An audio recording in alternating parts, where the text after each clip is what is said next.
সরকার যদি এর বিচার না করে তাহলে আমরা রাজপথে নামবো, আন্দোলন করব।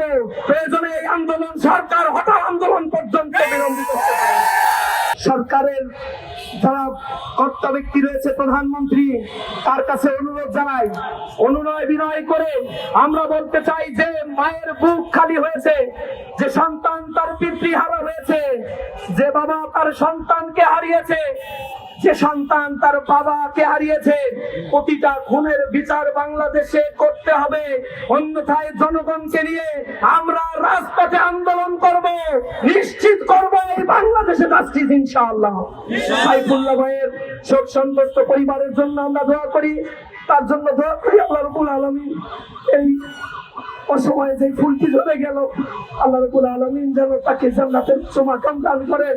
আমাদের সাইফুল্লাহ ভাইয়ের পরিবারকে যেন ধৈর্য ধারণ করার তৌফিক দান করেন। শহীদের সাথীদেরকে আল্লাহ রাব্বুল আলামিন যেন ধৈর্য ধারণ করার তৌফিক দান করেন। সরকার যদি এর বিচার না করে তাহলে আমরা রাজপথে নামবো, আন্দোলন করব। প্রয়োজনে এই আন্দোলন সরকার হটাও আন্দোলন পর্যন্ত বিলম্বিত করতে পারে। সেজন্য সবাইকে প্রস্তুতি নিয়ে রাজপথে থাকার উদাত্ত আহ্বান জানিয়েছি। সবাইকে বলতে চাই, ইসলামী ছাত্র শিবির সজাগ রয়েছে আধিপত্যবাদের করাল গাছ থেকে জনগণের অধিকারকে রক্ষার জন্য।